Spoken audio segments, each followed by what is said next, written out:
আমার ভাইরা, ভারতের শ্রেষ্ঠ বুজুর্গ খাজা আজিজুল হাসান রহমতুল্লাহ আলাই বলতেন, জুতু মেরা তো সব মেরা, ফলক মেরা জমি মেরি, अगर एक तू नहीं मेरा तो कोई शे नहीं मेरी।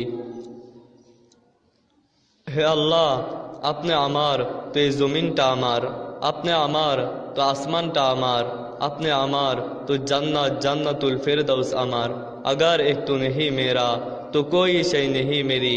আল্লাহ, যদি আপনাকে হারায় বসি তাহলে আমার বলতে এই দুনিয়ায় আর কিছুই নাই। আমার ভাইরা, ফেরাউনের তো টাকার অভাব ছিল না, ক্ষমতার অভাব ছিল না, সম্পদের অভাব ছিল না। ফেরাউন টাকা পায়া, ক্ষমতা পায়া, সম্পদ পায়া বলছে, আনা রব্বুকুমুল আলা, আমি সবচেয়ে বড় খোদা, আমি সবচেয়ে বড় খোদা। শেষ পর্যন্ত নীল নদের মধ্যে ডুইবা ডুইবা মরছে। বন্ধু, এই ফেরাউনের টাকা পয়সা ক্ষমতা ফেরাউনকে আল্লাহওয়ালা বানাইতে পারে নাই। নমরুদের তো টাকার অভাব ছিল না, ক্ষমতার অভাব ছিল না, সম্পদের অভাব ছিল না। নমরুদ টাকা পায়া, ক্ষমতা পায়া, সম্পদ পায়া বলছে, আনা রব্বুকুমুল আলা, আমি সবচেয়ে বড় খোদা। শেষ পর্যন্ত জুতার বাড়ি খেয়া তারপরে এই দুনিয়ার জমিন থেকে গেছে, দুনিয়ার জমিন থেকে গেছে। কই, নমরুদের টাকা ক্ষমতা সম্পদ তো নমরুদকে আল্লাহর ওলি বানাইতে পারে নাই। সাদ্দাতের টাকার অভাব ছিল না, ক্ষমতার অভাব ছিল না, সম্পদের অভাব ছিল না।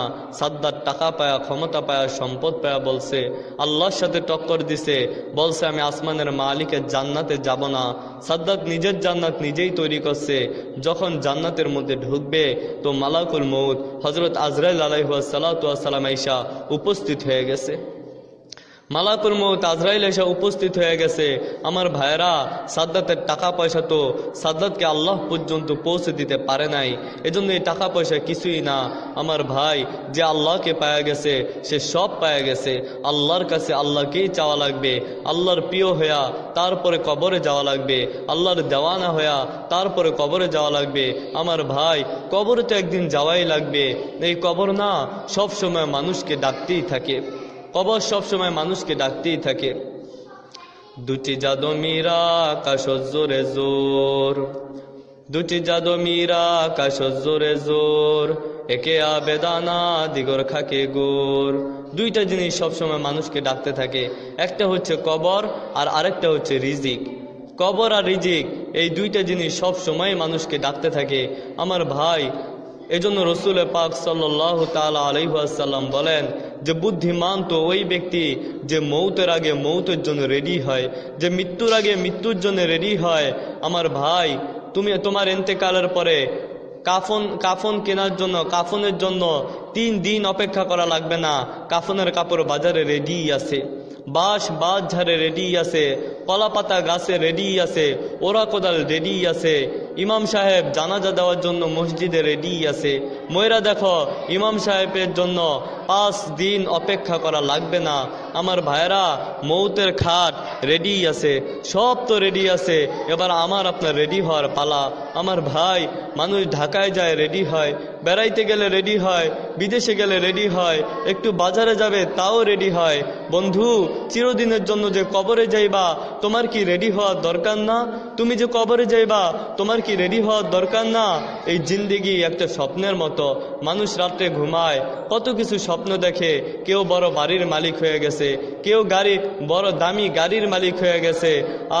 দামি গাড়ি নিয়া তার বাড়ির মধ্যে ঢোকে, দারোয়ান তাকে সেলুট করে, দামি পালঙ্কে বসে সুস্বাদু খাবার খায়, মজাদার খাবার খায়, কত স্বপ্ন দেখে।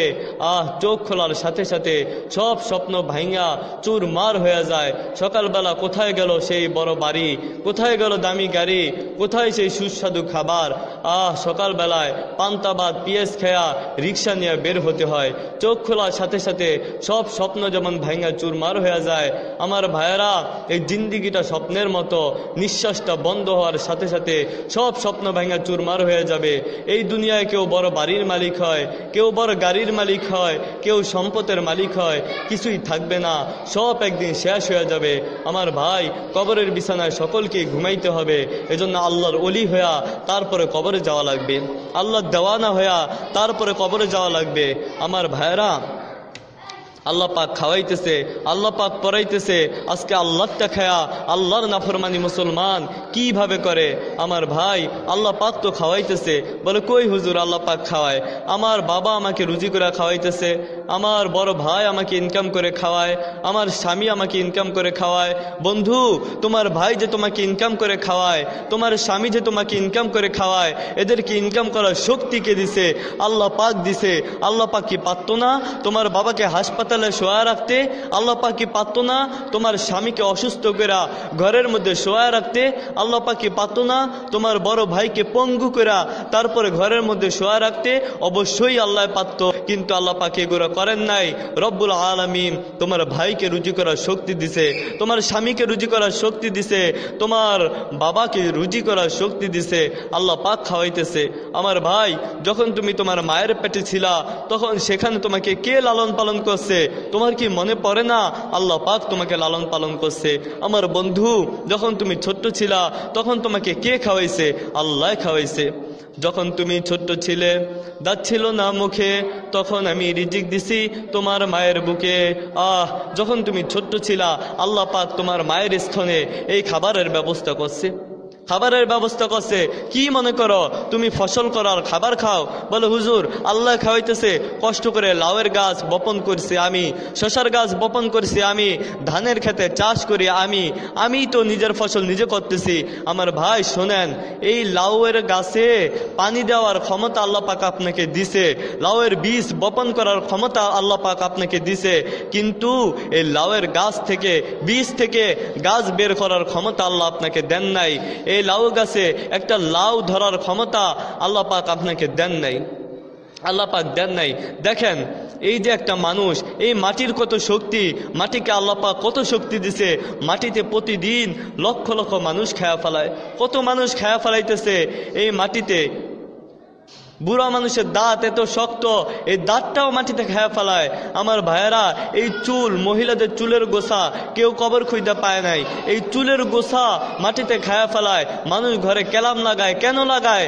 এই কাঠ মাটিতে খেয়ে ফেলায়। মাটিকে আল্লাহ পাক এত শক্তি দিছে। আমার ভাই, লোহা মাটিতে খেয়ে ফেলায়, লোহা মাটির মধ্যে রেখে দিয়ে দেখেন, লোহা মাটিতে খেয়ে ফেলায়। লোহাকে আল্লাহ পাক এত শক্তি দিছে। এই মাটিতে কি পারে না সামান্য একটা লাউয়ের বীজ খাইতে? এই মাটি থেকে পারে না সামান্য একটা শস্যর বীজ খাইতে, একটা শশার বীজ খাইতে? অবশ্যই পারে, কিন্তু কে খাইতে দেয় না? আল্লাহ খাইতে দেয় না। পালতা হয় বীজ কো মিट्टी के तारीख में कुन, पालता है बीच को मिट्टी के तारीख में कुन, अरे कौन दरियाए के मौजू से उठाता है साहब, पालता है बीच को मिट्टी के तारीख में कुन, अरे कौन दरियाए के मौजू से उठाता है साहब।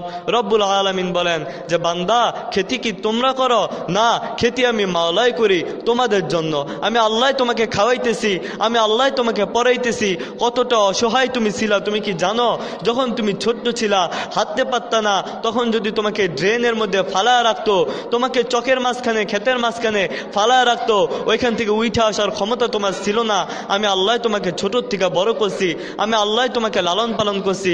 আজকে আমি আল্লাহকেই ভুলে গেছো, আমি আল্লাহকে ভুলে গেছো, আমি আল্লাহর নাফরমানি করতেছ। আমার ভাইরা, কি মনে করো একা একা গুনাহ করো, লুকে ঝুঁকে গুনাহ করো, অন্ধকার রাতে গুনাহ করো, ঘরের দরজা জানালা বন্ধ করে তারপরে গুনাহ করো? এগুলো বন্ধ করো যাতে দুনিয়ার কেউ না দেখে, মাখলুকের ভয়ে নিজেকে আড়াল করলা। বন্ধু, খালিকের দরজা খোলা, আল্লাহর দরজা খোলা, আল্লাহ পাক সব দেখে। মনে করো কেউ দেখে না? রব্বুল আলামিন বলেন, আলাম ইয়ালাম বিআন্নাল্লাহ ইয়ারা, সে কি জানে না তার রব তার দিকে তাকায় রয়েছে? সে কি জানে না তার মালিক তার দিকে তাকায় রয়েছে? আল্লাহ পাক আমাদের দিকে তাকায় রয়েছে। আল্লাহ পাক সব দেখে, আল্লাহ পাক সব দেখে। চোখের আড়ালে কোন দিকে তাকাও এটাও আল্লাহ দেখে, দিলে দিলে কি বাজে চিন্তা করো এটাও আল্লাহ দেখে। আমার ভাইরা, আল্লাহ পাক বলেন যে অহুসিলা মাহফিস সুদূর, অহুসিলা মাহফিস সুদূর, ভিতরে যা কিছু আছে সব রবের সামনে একদিন জমা হবে, সব রবের সামনে জমা হবে। আমার ভাইরা, সব রবের সামনে জমা হবে। কি মনে করো তুমি একা, তোমার সাথে কেউ নাই, এজন্য গুনাহ করো, তাই না? কোরআন শরীফে আল্লাহ পাক বলেন যে ওয়াহুয়া মাকুম আইনা মা কুনতুম, ওয়াহুয়া মাকুম আইনা মা কুনতুম। এর বান্দা তুই একা না, আমি আল্লাহ তোমার সাথেই আছি, আমি আল্লাহ তোর সাথেই আছি। যাও আমার ভাই গুনাহ করো, আমি রায়হান অনুমোদন দিয়ে দিলাম। গুনাহ করো, এমন জায়গায় যা গুনাহ করো যেখানে কেউ দেখে না, যেখানে আল্লাহ পাক দেখে না, এমন জায়গায় যা গুনাহ করো যেখানে তোমার বিশ্বাস যে দুনিয়ার কেউ না দেখলে আল্লাহ পাক আমাকে দেখে না, এমন জায়গায় যা গুনাহ করো। আমার ভাই আল্লাহ পাকের লাজ তো রাখো, আল্লাহ পাকের লজ্জা তো রাখো। তুমি তোমার বাচ্চার সামনে গুনাহ করো না, তোমার লজ্জা লাগে। তুমি তোমার ইমামের সামনে গুনাহ করো না, তোমার লজ্জা লাগে। তুমি তোমার মুসল্লিদের সামনে গুনাহ করো না, তোমার লজ্জা লাগে। আমার ভাইরা, তো তুমি আল্লাহর সামনে কিভাবে গুনাহ করো? আল্লাহ পাক তো তোমার দিকে তাকায় রয়েছে। আল্লাহ পাক রব্বুল ইজ্জাত আমাদের সকলকে মুক্ত জীবন গড়ার তৌফিক